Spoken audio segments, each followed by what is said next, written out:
입니다. 아침 기온은 15도 안팎까지 떨어져 일교차가 10도 이상 크게 벌어질 것으로 보입니다. 모레부터 고온 현상은 누그러지겠습니다.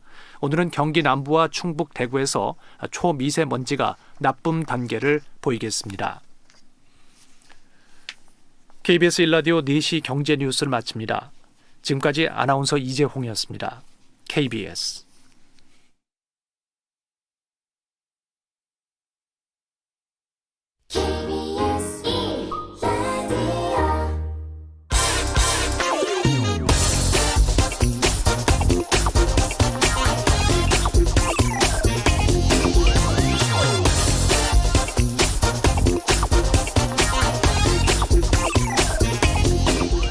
물가와 금리 상승에 대한 우려가 커질 경우 금융시장이 발작적인 반응을 일으킬 수 있다. 어제 기재부 차관이 거시경제회의에서 한 발언입니다.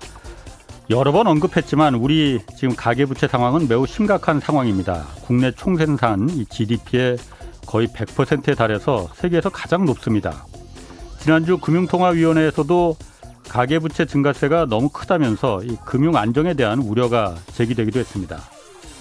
그런데 이런 와중에 정부와 여당은 이 종부세 완화에 이어서 대출 규제도 풀어주는 것을 지금 검토 중입니다. 연소득 1억 원 이하인 가구를 대상으로 9억 원짜리 집을 살 때 절반은 대출을 받을 수 있도록 허용해주는 방안이 유력하다고 알려졌습니다. 가계부채 급증이 한국 경제에 위험 신호를 보내고 있고 또 기재부 차관의 발언대로 금리가 언제 발작적인 반응을 일으킬지 모르는 상황입니다. 집값을 잡을 생각은 안 하고 빚내서 집 사라고 길을 터주는 게 이거 진짜 옳은 방법인지 모르겠습니다. 서민들이 빚을 내면서까지 집을 사는 게 안전하려면 집값이 앞으로도 계속 올라야 한다는 이런 전제가 있어야 합니다. 대통령은 지난해 신년 기자회견에서 부동산 가격 원상 회복을 강조한 바 있습니다. 정부와 여당이 지금 해야 할 일은 무슨 수를 써서라도 집값을 정상화시키는 방법을 찾는 겁니다. 집값 잡기는 틀렸으니 빚내서 집 사라는 것은 정부와 여당을 믿고 기다려온 서민들에게 그야말로 섣불지고 불에 뛰어들라는 얘기같이 들립니다. 안녕하십니까. 경제와 정의를 다잡는 홍반장, 저는 KBS 기자 홍사원입니다. 홍사원의 경제쇼 출발하겠습니다. 유튜브 오늘도 함께 갑시다.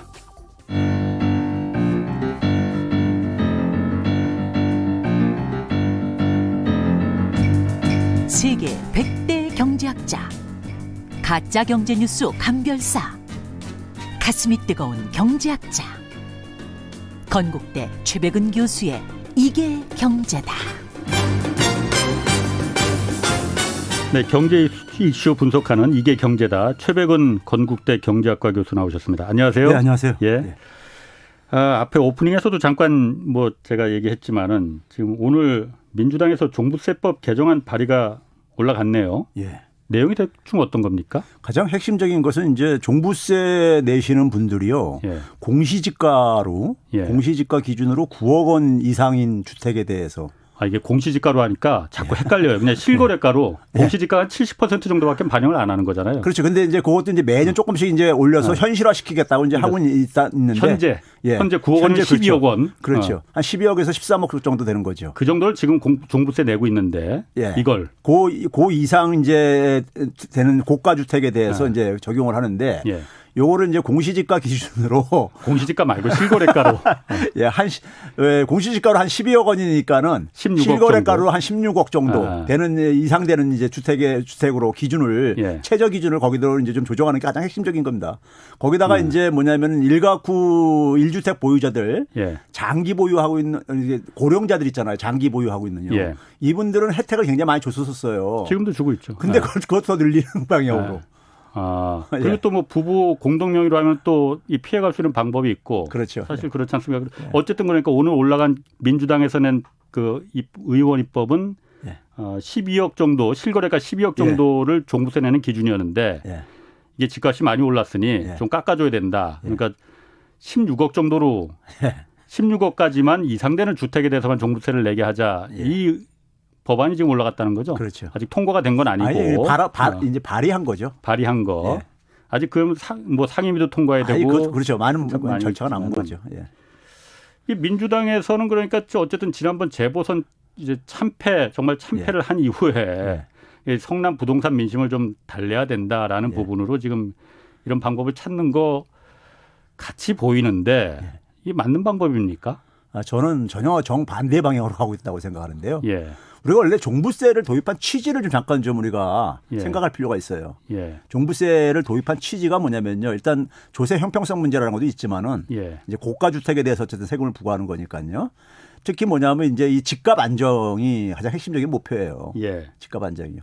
그럼 우리가 종부세를 낸다는 건 그만큼 아파트 동일한 조건에서 아파트 투자에 대한 기대 수익은 낮아지는 거잖아요. 세금이 올라가게 되면요. 그럼 거꾸로죠. 세금을 낮춘다는 얘기는 기대 수익이 올라갈 게 아닙니까? 그렇죠. 기대 수익이 올라가면 자연히 뭐냐면 더 많은 자금이 유입될 수밖에 없죠. 그러면은 이제 더 아파트 가격이 더 오를 수가 있죠. 그러니까 집값 부담이 적으니까. 보유하고 있는 부담이 적으니까. 그렇죠. 그리고 뭐냐면 고가 주택의 기대 수익이 더 높아요, 사실은요. 평균적으로 보게 되면요. 그러니까 자연히 그러니까 더 이제 자금이 글로 유입될 수밖에 없고 유입되면은 집값은 더 올라갈 수밖에 없는데 민심의 저것이 항상 그렇잖아요. 그 4.7 보궐선거 이전에 언론들에서 매번 얘기했던 게 뭡니까요? 집값 폭등. 이런 걸 달았잖아요. 저기 이 타이틀로요. 청년들이 그거에 분노해서. 그렇죠. 그러니까 그렇게 달았는데 그 집값 폭등을 부채질할 수 있는 대책이라 이거죠. 그럼 사실 근데 이번에 이제 우리가 종부세가 이게 이제 작년에 7월 11일 날 7월 10일 날 최종적으로 어쨌든 간에 그 적용한 것이 지금 올해 6월 달부터 이제 적용되는 건데요. 그때 이제 우리가 지난 그 발표하면서 그때 이제 정부가 발표하면서 아니요. 이제 올해 이제 처음으로 이제 그게 적용이 돼가지고 3월 달에 공동주택에 대해서 이제 공시지가를 이제 그러니까는 발표를 했지요. 그걸 열람할 거를 이제 4월 달까지 이제 열람을 하고 이의 신청 받고 해가지고 이제 최종 결정을 하게 되면은 이제 세산세를 부과가 되는 겁니다. 그런데 그 공시지가가 그러니까는 이 한 19% 정도 올랐다고 발표했어요. 전국의 평균이요. 그런데 그 중에서 공시가율이 올라간 거는 1.2%뿐이 안 됐었어요.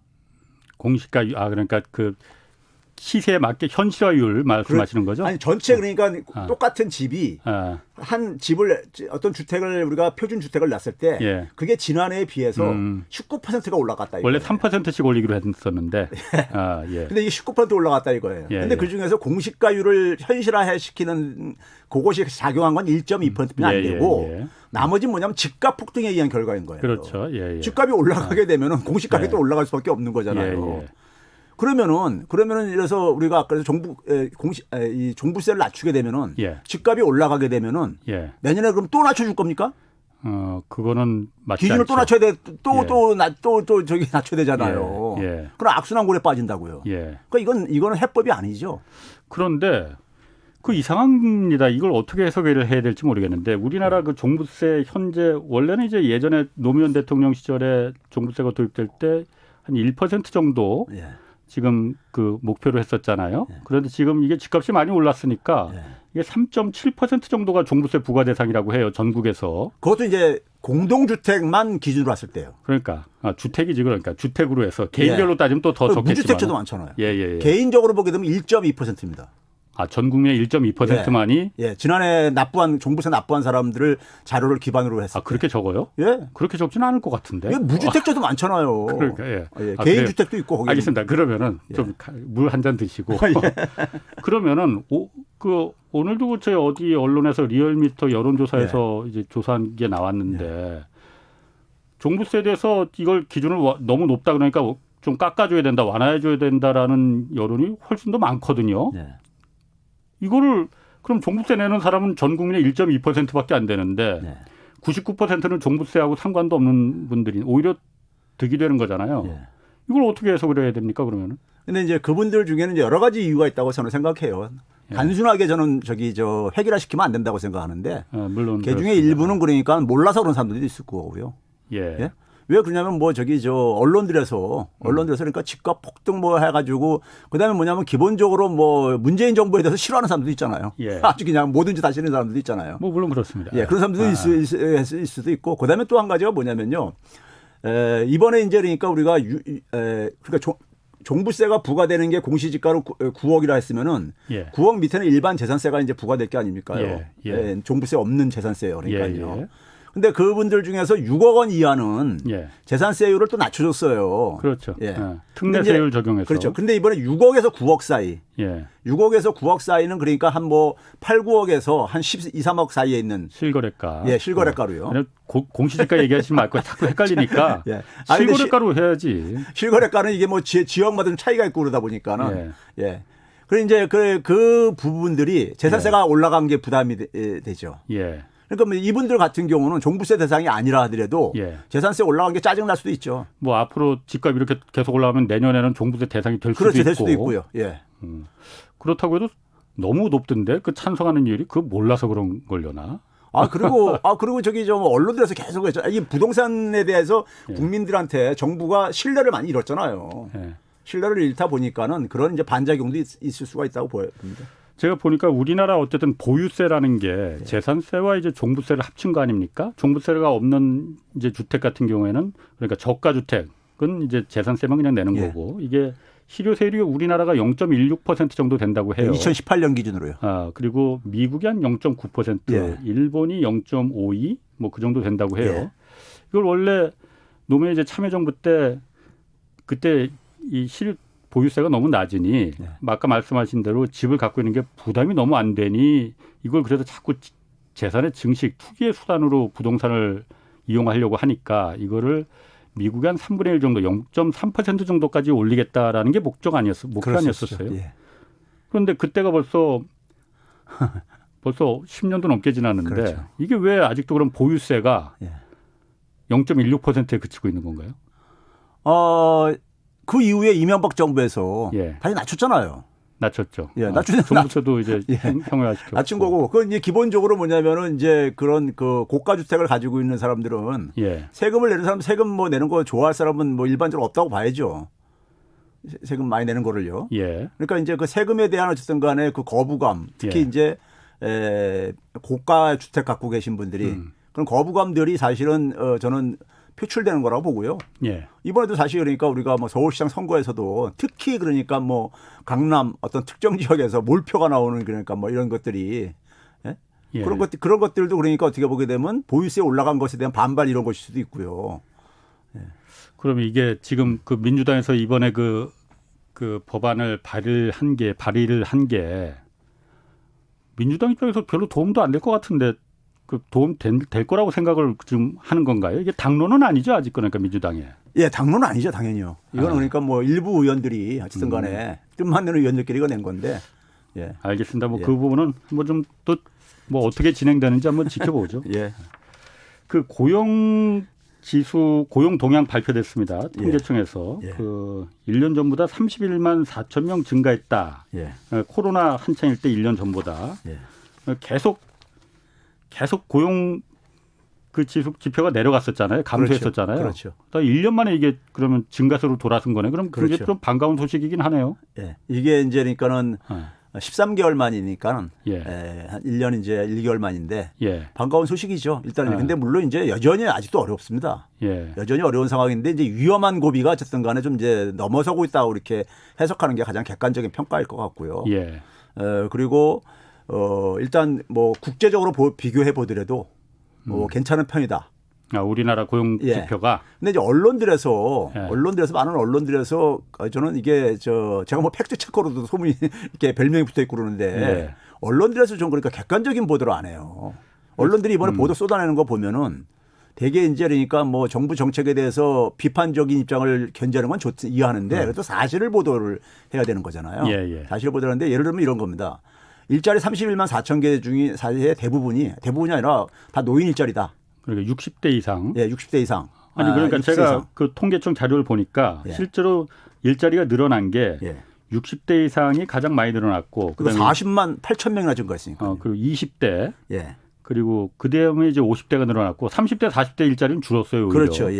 그러니까 뭐 아까 말씀하신 그 언론들에서 말하는 거는 60대 이상은 노인들 일자리고 20대는 단기 알바 일자리 아니냐. 이거 전부 다 노인들 60대 이상은 세금 들어가서 일자리 만들어준 거 아니냐. 일리 있는 거 아닌가요? 그러니까 이제 그 수치 자체는 맞는다 예. 이거예요. 예. 수치 자체는 맞는데 제가 하나하나 좀 구하면요. 예. 일단은 우리나라 이게 이제 많은 부분이 인구 구조와 관련돼 있어요. 예. 60세 이상이요. 예. 지금 우리나라 인구 보게 되면 60세 이상만 인구가 늘고 예. 그 밑에 연령층은 다 줄고 있습니다. 지금 뭐 그러니까 10대, 20대는 뭐 거기 그거는 뭐 옛날부터 줄어들었었는데 지난해까지만 해도 50대는 늘었었어요. 예. 근데 50대도 이제 감소세로 바뀌었습니다. 40대도? 50대요. 50대도? 예. 49세까지는 예. 40대까지는 지난해도 계속 감소해 왔었어요. 예. 오래전부터. 예. 근데 50대는 그래도 증가세가 유지됐었는데 예. 50대가 지난 1년 사이에 12,000명이 줄어들었어요. 그러니까 이제 60대 이상만 늘고 예. 완전 고령화가 이제 본격화되는 거죠. 아주. 이 60대 이상이요. 예. 지난 1년 사이에 66만 4천 명이 증가했습니다. 그럼 아니 50대 이하가 줄어들었다는 거는 예. 저만 해도 50대인데 예. 그 저만 해도 베이비 부모 세대에 속하는데 예. 그런데 그때 아마 한반 제가 초등학교 때 그땐 국민학교였지. 예. 막 60명이고 오전 오후반 예. 나누고 예. 그랬었는데 예. 그땐 그렇게 인구가 줄어들 시기는 아니었었던 것 같은데. 아니 근데 이제 40대 있다가 예. 50대로 편입 들어오시는 분들이 있잖아요. 예. 지난해 49세였던 분이 50세가 됐을 게 아닙니까? 예. 이 밑에 층들이 이제 감소하는 연령층들이 예. 편입이 되어지면서 전체적으로 이제 이걸 끌어내리고 있는 거죠. 예. 근데 이게 그래서, 앞으로 더 가속화될 수밖에 없다는 거죠. 예. 이제 밑에 층들이 자꾸만 더 편입이 늘어날 테니까요. 예. 그럼 아까 이제 얘기했듯이 우리 뭐 홍 기자님 같은 경우는 이제 몇 년 지나가 60대로 가게 되면은 예. 60대 그냥 굉장히 빠르게 증가하는 그 층에 이제 그러니까는 소위 말해서 베이비붐 세대가 같이 거의 기여를 하는 거고요. 예. 그러니까 50대 미만이 1년에 한 36만 명이 줄어들고 있습니다. 인구가. 예.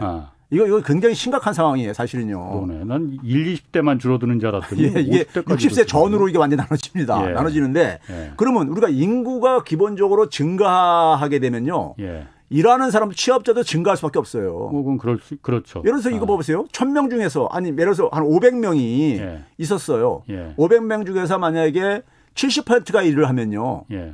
350명이 일을 하는 거죠. 예. 근데 인구가 1,000명이 됐어요. 예. 그럼 60%만 되더라도 예. 600명이라는 겁니다. 예. 그러니까 고용률은 떨어졌어도 음. 일자리 취업자는 증가하는 거잖아요. 아. 그렇죠? 그래서 인구가 증가하면 기본적으로 일자리가 증가할 수밖에 없어요. 아. 인구가 감소하면 일자리 기본적으로 또 줄어들 수밖에 없고요. 그럼 30대, 40대 일자리 취업률이 줄어든 거는 인구가 줄었기 때문에라고 그게 가장 큰 요인이고요. 근데 이제 여기도 이제 한 가지 뭐냐면 안타까운 게 예. 인구가 감소하는 규모보다 예. 취업자 감소가 더 커요. 코로나 때문에.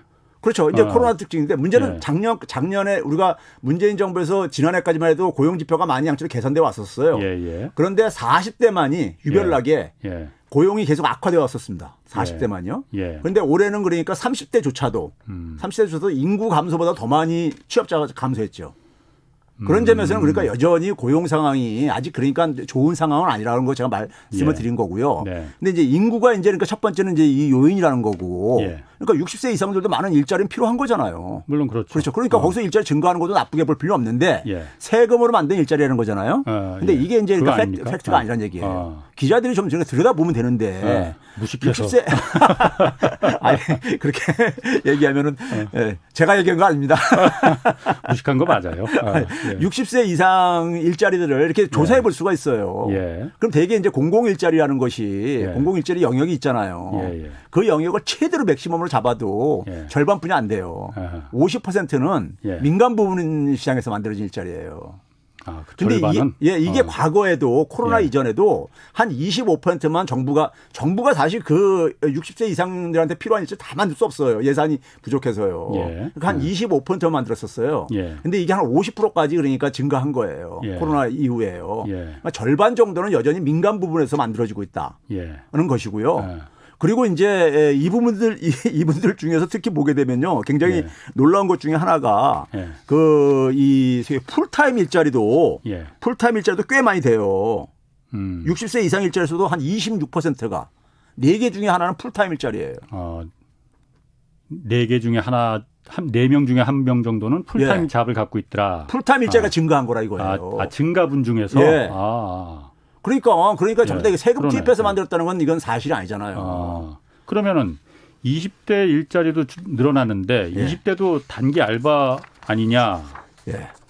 그 부분은 어떻습니까? 그것도 거짓말입니다. 그것도 또 다 거짓말이에요? 예, 언론들이 왜 이렇게 거짓말만 할까? 그러니까 기자들이 좀 게을러 가지고 좀 데이터를 좀 뒤져보면 되는데. 한번 그 반론 한번 좀 해봐 주시죠. 그리고 이제 그 얘기가 이제 기저 효과란 말도 나왔었어요. 그러니까 지난해 3월달에 이제 감소했었거든요. 감소했는데 기저 효과라는 게 감소하다 보면은 조금만 올라가도 많이 올라간 것처럼 이제 나타날 수 있으니까요. 근데 2019년 3월보다도 더 증가한 거예요. 코로나 이전보다도. 어느 정도 증가했냐면 한 12만 개가 더 증가했어요. 그러니까 기저 효과로만 얘기할 수 없는 거죠. 그렇죠? 이제 그게 이제 그거고요. 20대 취업자 중에서 이제 단기 알바라고 할 때 단기 알바가 되게 뭐냐면 17시간 이하를 되게 많이 얘기를 합니다. 그걸로 취업 시간으로 갈 때요. 한 달 일주일. 되게 한 36시간 이상을 풀타임으로 되게 이제 얘기를 하고 이제 그렇게 하는데 근데 이 그 17시간 이하는 35%에 불과하고요. 풀타임 증가한 것만 얘기합니다. 증가한 일자리에 50%가 뭐냐면 풀타임 일자리였었어요. 20대요. 그러니까 이것도 단기 알바라는 건 너무 이건 과장된 거죠. 그리고 이제 특히 이제 20대에서 주목을 할 거는 뭐냐면요. 우리가 이제 이 코로나 재난이 가장 타격을 입힌 업종이 자영업종이잖아요. 그렇죠. 자영업종인데 자영업자들이 되게 어떻게 대응을 하냐면요. 자영업자들 같은 경우 우리가 보게 되면은 어려워졌다고 해가지고 바로 이렇게 해고를 못 합니다. 기본적으로 문을 여는 한에 있어서는 고용을 필요로 하는 업종들이 많이 있어요. 사람이 그러니까 채용을 해야지만이 되는. 그러면 이제 사람은 채용을 유지를 하는데 뭐 좀 일부는 줄이더라도 일부는 유지를 하는데 매출이 안 증가하면요. 어떤 식으로 대응을 하냐면은 고용 시간을 줄여요. 고용 시간을. 그러니까 하루에 만약에 예를 들어서 한 7, 8시간 일시키다가 그런 서너 시간을 줄이는 걸 대응을 해요. 그러다가 안 되게 되면 이제 문 닫기도 하고 이제 그러는 건데 그걸 이제 우리가 흔히 말해서 실업자 이 개념에 우리가 공식적으로 얘기하는 실업자 말고요. 이 공식적으로 말하는 실업자는 한 120만 명 정도밖에 안 됩니다. 근데 그게 피부에 안 와닿죠. 그렇죠. 한 4.3%밖에 안 되거든요. 실업률이요. 그러니까 우리가 항상 실업률 4.3%라고 말하면은 주변에 보면 노는 사람들 그러니까 4.3%면 사실 경제학적으로 얘기할 때 교과서에서는 완전 고용이에요. 그러니까 이게 말이 안 되잖아요. 그래서 우리가 이제 사실상 실업자 범주에 포함시키는 것이 있는데요.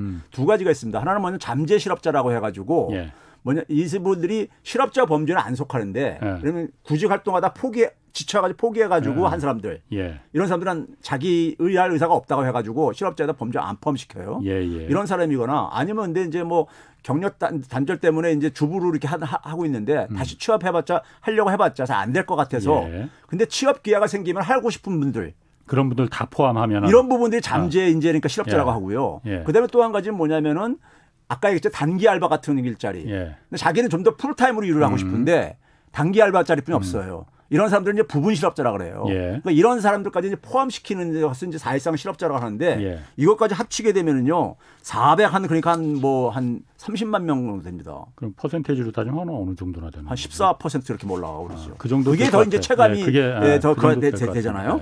그리고 이제 그런데 이제 문제는 뭐냐면은 지난 인재니까 우리가 그 20대 중에 20대에서 유리하게 뭐냐면 아까 얘기했듯이 그러니까 좀 단기 알바가 만약에 우리가 대부분이라고 한다면요. 알바를 한다면 제가 아까 얘기했던 부분 실업자에 해당되지는 추가로 그러니까는 더 일할 기회가 되면 일을 할 의사가 있는. 그러니까 제대로 된 일자리를 잡고 싶은. 그게 이제 그게 이제 줄어서 했어야 되는 거잖아요. 이 부분이 오히려 줄어들었습니다.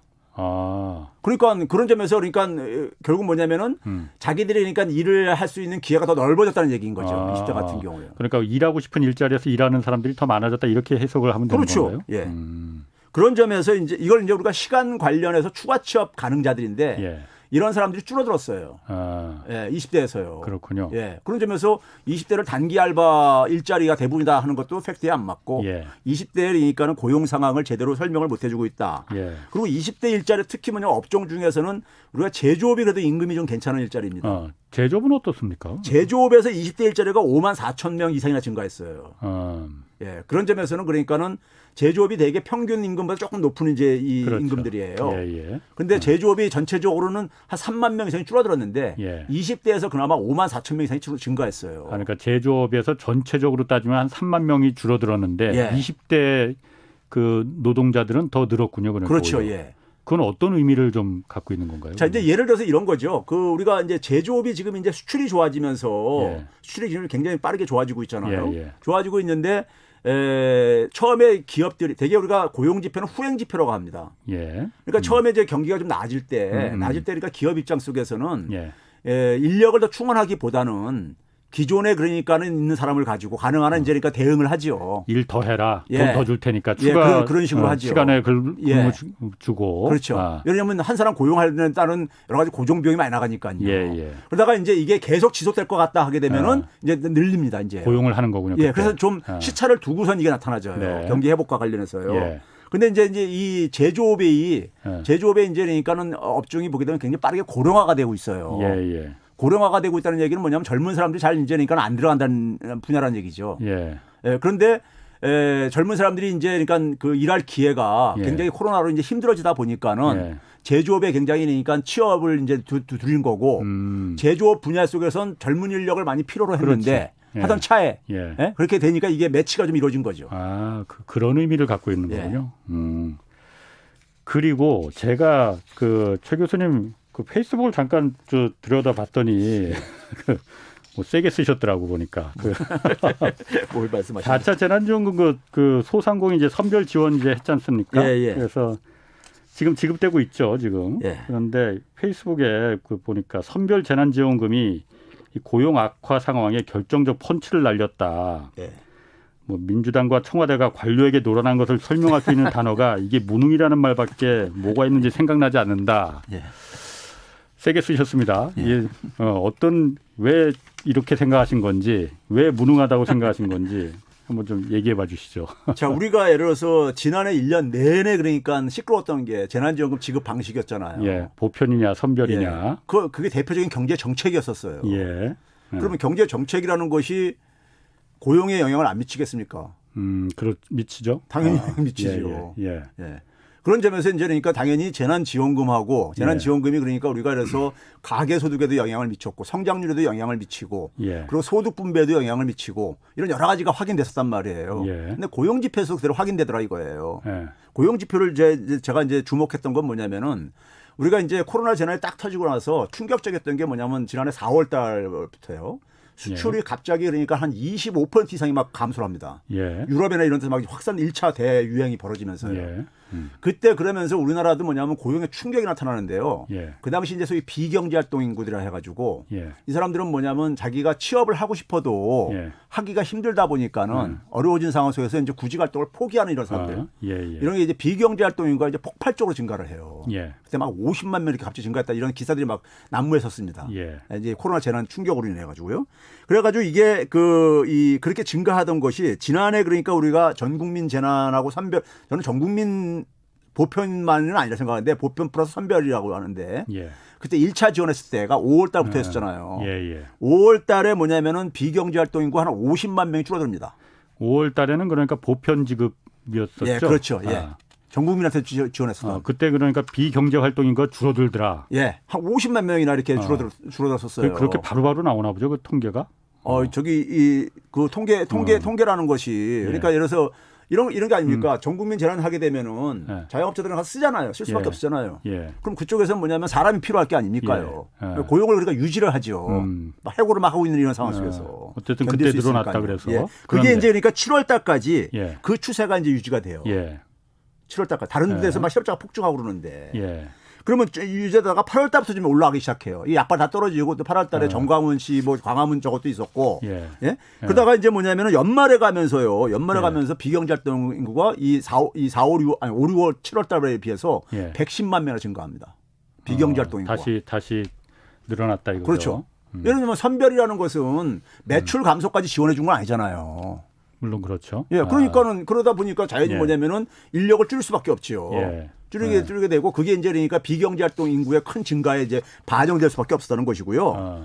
그리고 또 한 가지 이제 그러니까 지표가 뭐냐면은 아까 얘기했듯이 우리가 이제 그러니까 공식 실업자 말고요. 공식 실업자도 이렇게 뭐 증가해가고 그랬지만은 선별대가 더 증가했지만은 이 우리가 넓은 의미에서 실업자예요. 아까 얘기했던 그걸 우리 확장 실업자라 그러는데 확장 실업자도요. 이게 이제 그러니까 한 70만 명대 있다가 4월 달에요. 그러다가 이제 전 국민 주면서 이게 한 60만 명 밑으로까지 떨어집니다. 떨어져요.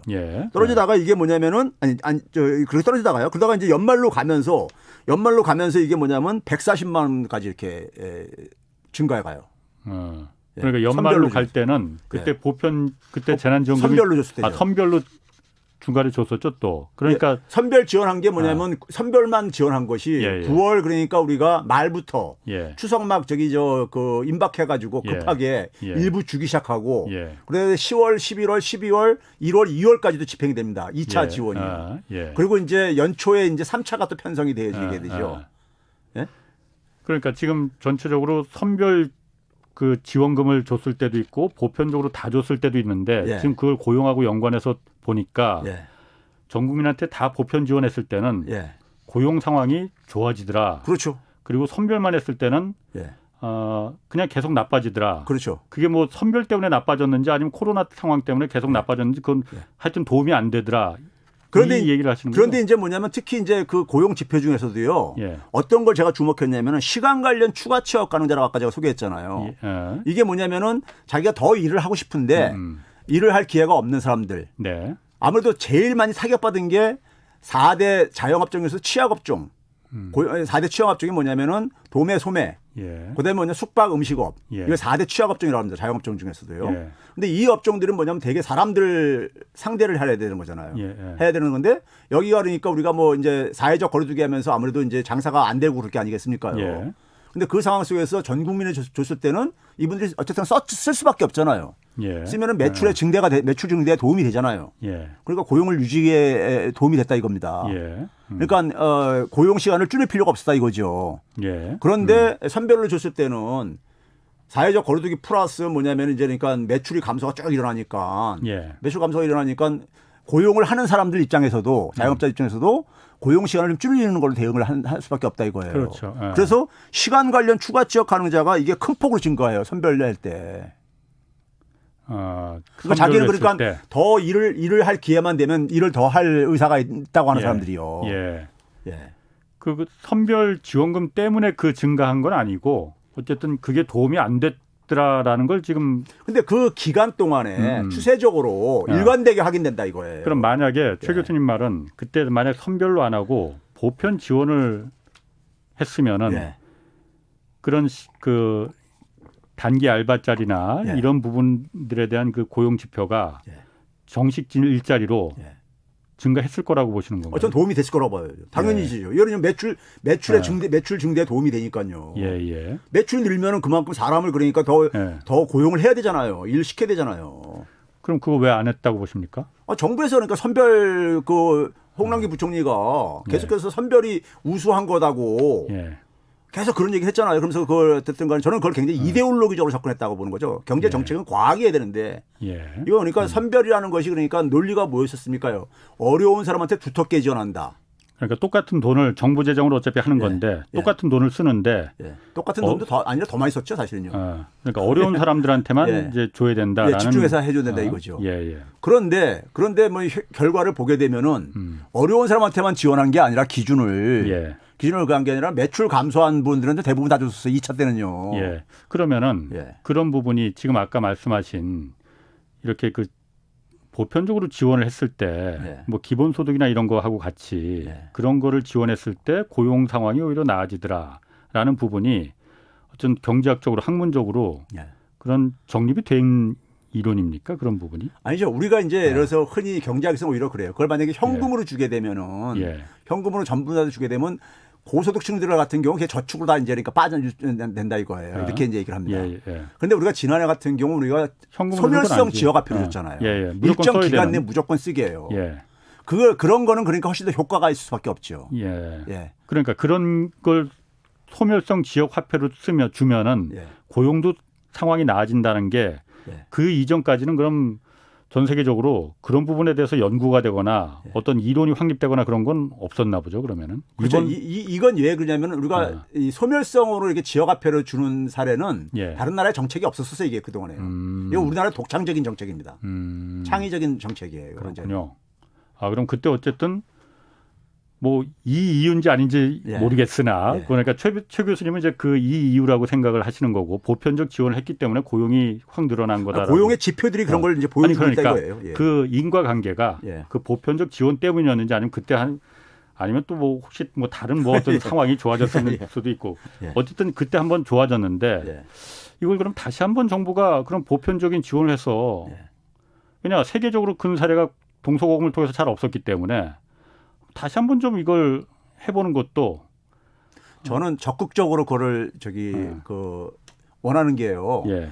우리가 이제 그 문재인 정부 들어와 가지고 우리가 예. 노무현 정부 때부터요. 예. 우리나라 이 경제 흐름에서 가장 지금 취약한 상황이 내수입니다. 예. 내수요. 예. 그러니까 우리가 국가 전체적으로 우리가 GDP가 예. GDP를 가지고 경제 규모를 우리가 얘기한다면 GDP 증가율이 있을 것이고요. 예. 가계의 소비가 있을 게 아닙니까? 가계 소비 증가율이 GDP 증가율보다 노무현 정부 이후부터 그러니까 되게 이렇게 밑으로 떨어집니다. 예. 낮았었어요. 예. 근데 문제는 뭐냐면 문재인 정부에서 2018년 19년에 이게 좀 떨어지는 상황 속에서 역전이 되어져요. 성장률 떨어지는 상황 속에서 가계 소비가 또 높았었어요. 예. 근데 지난해 가계 소비 증가율이요. 마이너스 4.3%가 됐습니다. 마이너스. 예. 정말 많이 줄었네요. 그래서 지금 뭐냐면 예. 가계 소비 지출액이요. 예. 2017년 수준으로 돌아갔어요. 아. 지난해요. 예.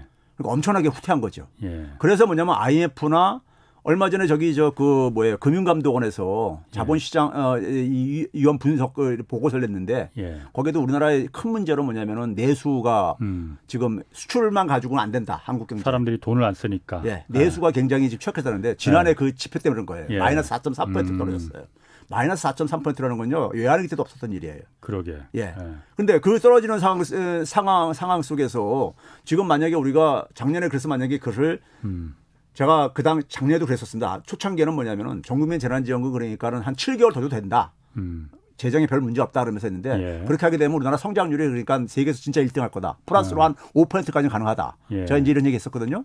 근데 이제 우리가 지난해 마이너스 1% 했었잖아요. 예. 그러니까 실제로 그렇게 될 것이고요. 예. 소비가 그러니까 내수 때문에 작년에 그러니까 우리가 2분기 때 OECD에서 1등 하다가 곤두박질 쳐가지고 한 5등까지 떨어진 거예요. 예. 그게 다 뭐냐면 내수가 마이너스 기록하면서요. 음. 가계 소비가요. 끌어내린 거였었어요. 그러면은 예. 이게 어쨌든 그 선별적인 지원을 우리가 선택하면서 고용도 뭐 도움도 안 됐고 또 그냥 그거는 그냥 가계 소득, 성장률, 소득 분배 모든 그래서 기재부가 아무 거기에 대해서 변명 안 하는 거예요. 최 교수님 저도 좀 말 좀 하고 그러니까 선별적인 지원을 택하면서 예. 고용에도 별 도움이 안 됐고 예. 그냥 그 돈도 손 위에 모래 뿌리듯이 그냥 손가락 사이로 다 빠져나가 아무 흔적도 지금 안 남았다는 게 예. 그래서 이제 페이스북에 민주당과 청와대가 관료에게 노란한 것을 설명할 수 있는 단어가 무능이라는 말밖에 뭐가 있느냐라고 말하신 근거가 그거군요. 그렇죠. 예. 그 소상공인하고 자영업자 피해 보상하기 위한 그 손실보상법 이거 소급 적용 이것도 어저께 한참 또 논의 있었는데 결론이 안 났어요. 손실보상제를 이제 그 코로나 이제 집합 제한 조치 어쨌든 소상공인과 자영업자가 직접적인 국가의 방역 조치 때문에 일방적인 피해를 받은 거니 그렇죠. 손실 보상을 어떻게든 좀 해줘야 된다라는 부분에 대해서 이견을 갖고 있는 사람은 없을 것 같아요. 네. 그런데 이걸 그 이전부터 한 3달 전부터 방역 조치 실시한 3달 전부터 그러니까 좀 해야 되느냐 아니면 그 시점부터 해야 되느냐 이 부분 갖고 좀 이견이 있었던 것 같아요. 어떻게 보십니까 이건? 전 세계적으로요. 예. 주요 국가들에 비해 가지고 우리는 예. 너무 그러니까 지원을 안 한 거예요. 예. 무책임하게요. 예. 그러니까 우리가 예국하고 이제 그러니까 지원한 금액을 보게 되면 엄청난 차이들이 많이 난다는 얘기는 뉴스에서 많이 나오고 그럴 거예요. IMF에서 그걸 통계를 제시도 했고요. 예. 그런데 이제 그 이유가 뭐냐면 지원을 최소화했으니까 그렇죠. 제가 그래서 선별 지원이라는 게요. 예. 일반 국민들은 잘 그 선별 지원이라는 게 말이 있잖아요. 굉장히 도덕적으로 포장을 해서 그러는데 예. 선별 지원이라는 게 원래 이게 70년대 후반에요.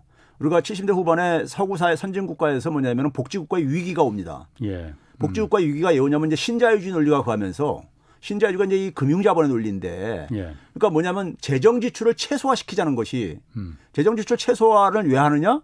고소득자들이 세금을 적게 내기 위해서요. 예? 재정을 많이 쓰려면은 세금을 많이 걷어야 되는 거잖아요. 그러니까 세금을 적게 걷는데 세금을 적게 걷다 가장 혜택을 보는 건 뭐냐면은 고액 소득자들입니다. 그렇죠. 그러니까 그분들이 그러니까는 그 이익을 대변하는 게 신자유주의인데 자본의 이익이라든가 고소득자에. 근데 그 당시에 나온 게 70대 후반에 나온 게 뭐냐면 선별복지론이라는 게 나와요. 제가 처음 나온 용어예요, 그게요. 그러니까 복지의 논리에 신자유주의적인 복지 논리가 선별복지인데 근데 문제는 뭐냐면 선별을 어떤 식으로 포장을 하냐면은 항상 그럽니다. 우리가 무상급식 할 때도 뭐냐면은 왜 이재용 저기 갑부 자녀들한테 공짜밥을 줘야 되냐. 공짜밥 아니었었거든. 아니잖아요. 근데 이제 그건 똑같이 그러니까는 선별도 뭐냐면은 어려운 사람한테 더 맞춤형으로 집중적으로 지원한다는데 어려운 사람한테요. 충분히 지원 안 합니다. 그냥 죽지 않을 만큼만 줘요. 재정 지출 최소화가 목적이거든요. 기본적으로요. 그래서 KBS에서 그 제가 지난번에 한번 소개했잖아요. 단독으로 2월 며칠인 제가 기억이 안 나는데 아마 3월 초중에 나왔을 거예요. 2차 선별 지원이 2월 달에 종료가 됩니다. 그때까지였어요. 그때 뭐냐면 선별 지원에 뭐냐면 어떤 것도 있었냐면은 위기가구에 대한 지원도 있었는데 위기가구 정부가 이제 그러니까 가이드라인 준 위기가구 중에서 37%가 신청을 못했어요. 위기가구 중에서 37%가 신청을 못했다? 신청을 못한 게 뭐냐면은 그 입증을 못해가지고요. 뭐 서류들 이런 것들이요. 그래서 KBS가 단독으로 보도를 했었어요. 37%나 그러니까 종료 시점에서 딱 보니까는 37%나 미집행이 된 거예요. 그래서요. 지난해 보게 되면 정부가 얼마 전에 결산 보고했잖아요. 거기에 보게 되면은 재정 수지가 작년 말에 그러니까 정부가 기재부가 발표했던 게 발표했던 것보다 GDP 대비 0.7%포인트가 줄어들었어요. 예상했던 것보다. 그 이유가 그게 한 어느 정도 되면 한 5조 원 정도 돼요. 그게 왜 그러냐면요. 작년에 그러니까 재정 수지 적자는 되게 추경 편성에서 발생했던 것들이에요. 근데 추경을 다 못 쓴 거죠. 못 써서 생긴 거예요, 그게요. 못 써서 오히려 못 써서 그러니까는 재정 수지 적자가 좀 예상보다 줄어든 거예요. 추경은 편성을 했는데 그렇죠. 쓰질 못했구만. 그렇죠. 그리고 아까 위기가구 37%가 혜택을 못 받았어요. 그러니까 이게 무슨 충분히 지원한 거냐고요. 그래요.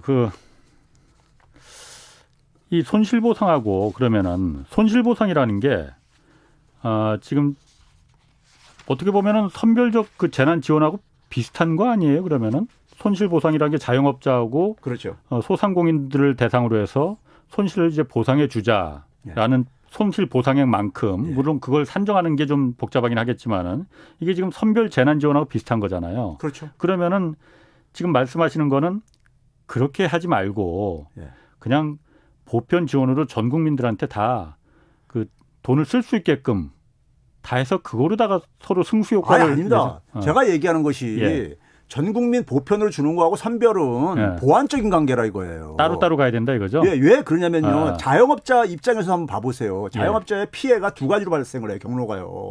하나는 고정비용 같은 경우들. 임대료라든가 대표적으로 이런 것들이요. 한편에서는 뭐냐 매출 감소도 생기잖아요. 매출하고 비용은 다른 측면입니다. 그렇죠. 이 비용은 뭐냐면 임대료 같은 경우는 건물주한테 줘야 되는 것이지만 매출은 소비자가 와야 되는 해결해야 되는 거예요. 그런데 정부가 맞춘 거는 뭐냐면 비용 측면에 맞춘 거예요. 임대료. 임대료 이 고정 비용들에다가 지원을 해준 거잖아요. 근데 뭐냐면 매출 이 부분은 전혀 그게 도움이 안 됐잖아요. 그러니까 그 매출 지원하는 방식이 아까 얘기했던 소멸성 지역화폐라는 것이 결국은 뭐냐면 전 국민한테 갔지만은 전 국민한테 간 돈이 결국은 최종적으로는 자영업자들 주머니에 들어갔다 이거예요. 자영업자들의 매출 증대에 도움이 됐다 이겁니다. 그러니까 이거 상호 보완적인 거죠. 자영업자들의 그러니까 비용 측면도 지원해줘야 되고 매출 측면도 지원을 해줘야 되는데 근데 이왕이면 다다익선이라고 소비자들이 그러니까는 이 방역에 그러니까 협조한 건 전 국민이 협조를 한 거잖아요. 그다음에 뭐냐면 선별은 뭐냐면 기본적으로 우리가 뭡니까요? 차별하고 구별하는 거잖아요. 그렇죠. 근데 이걸 우리가 말로 쉽지만은 엄밀하게 이게 구별이 안 된다고요. 안 된 사람들 많잖아요. 배제되는 사람들이요. 그렇죠. 배제를 만들어낼 수밖에 없어요. 그러면 그 속에서 전 국민으로 그걸 좀 커버할 수가 있잖아요. 그러니까 여러 가지 효과를 나타난다고. 그러니까 이게 보완적인 관계인 거죠, 이게요. 알겠습니다. 그러면은 이 재원 그러니까 이 손실 보상도 그렇고 이제 추가로 그게 뭐 선별이 될지 보편이 될지 어떤 재난적 별개로 투 트랙으로 갈 때 그 돈을 어디서 마련할 거냐 이 부분이 어제 이제 손실보상법도 이제 그 정부에서는 기재부에서는 이거 지금 예비비나 추경은 곤란하다. 이미 4번이나 추경을 했기 때문에 더 이상 추경을 하는 곤란하고 정부의 그 재정에 부담이 안 가는 방향으로 돈을 마련해야 된다. 그래서 이제 이제 회의가 합의점을 못 찾은 거라고 하거든요. 재원을 어디서 마련할 거냐 이 부분에 대해서는 최 교수님은 어떻게 생각을 하세요? 자, IMF가요. 네. 지난해 코로나 상황 재난 속에서 각 정부의 이제 그러니까 대응 방식을 네. 이제 정리해가지고 이제 지난 4월달에 이제 그러니까 보고서를 냈어요. 예. 수치 섞어요. 거기 보게 되면 두 가지 크게 뭐냐면 네. 정부 재정 지출 방식 한 부분이 있고 예. 하나는 뭐냐면 금융적인 지원이요. 근데 우리나라는 뭐냐면 절대적으로 금융적인 지원이 많은 거예요. 예. 금융적인 지원이 뭐냐면 대출 지원이죠. 예. 예? 그러니까 빚내서 해결하라 버티라 이거예요. 그러니까 예. 이제 빚으로요. 예? 이건 근데 결국은 뭐 채무이기 때문에 그렇죠. 이건 사실 엄밀한 의미에서 지원은 아니죠, 사실은요. 예. 예. 근데 우리나라는 뭐냐면 재정 지원이 너무 적은 거예요. 예. 다른 나라에 비해서요. 예. 예? 근데 정부가 계속 재정 없다고 재정 안 쓰겠다고 하는 거잖아요. 예. 근데 재정을 우리가 쓰는 게 한번 이렇게 생각해 보세요. 지금 이런 상황 속에서 우리가 경제 정책이라는 걸 커다랗게 교과서에 보게 되면요. 통화 정책하고 재정 정책으로 나눕니다. 예. 통화 정책이라는 건 뭐예요? 금리를 낮추거나 그다음에 돈을 더 풀거나 중앙은행이 예. 뭐 이런 거잖아요. 예. 근데 그렇게 하게 되면 그 금리 낮춘 게 어딜 통해서 돈이 흘러가냐면 시중은행을 통해서 결국 그게 이제 그렇죠. 시중은행도 같이 대출금리도 낮춰가지고 예. 이게 시중에 공급하는 거잖아요. 네네. 그럼 시중은행을 통해서 중앙은행이 이 통화 지원 정책을 해주게 되면은 민간이 가게나 기업은 은행에서 돈을 빌리는 거예요. 예. 그러니까 민간 부분이 부채를 증가시키는 게 통화 정책입니다.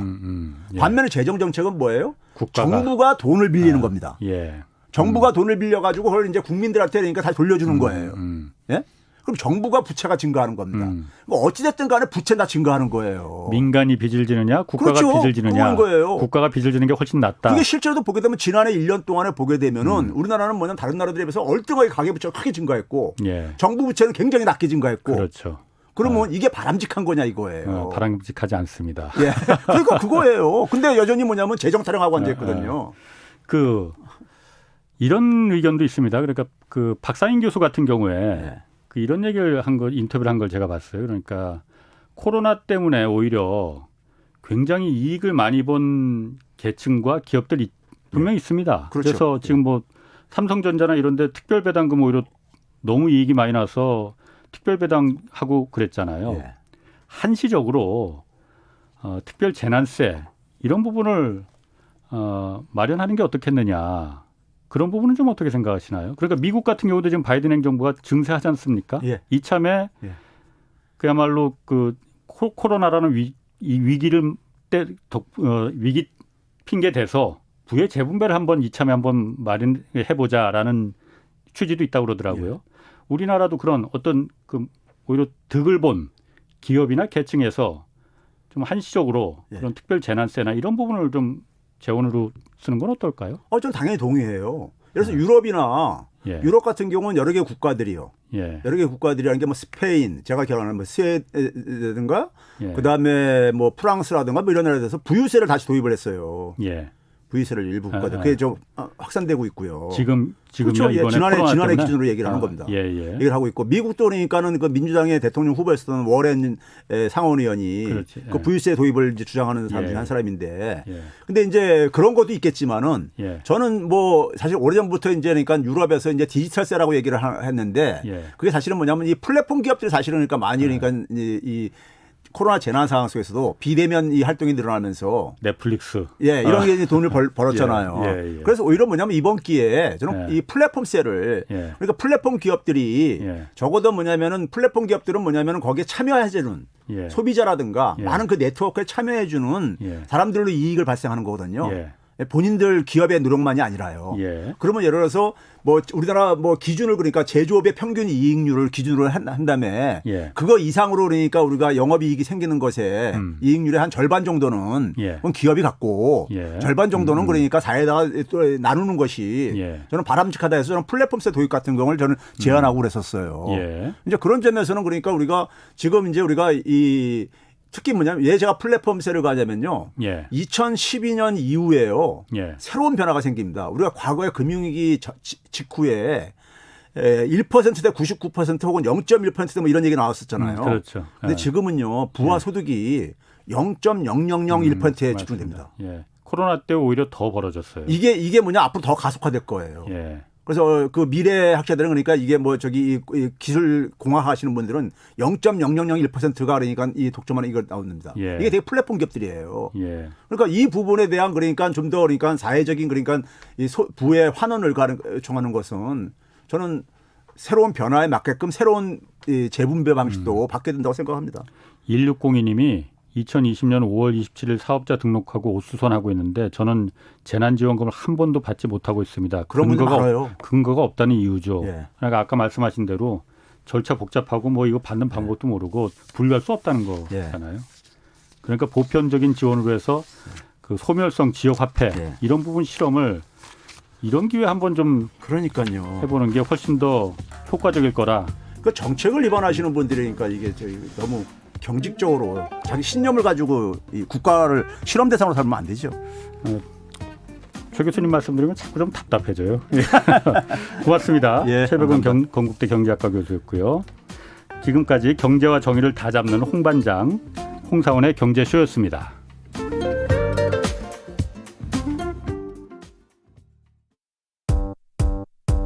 여러분, 저로 말할 것 같으면 KBS 1라디오 최경련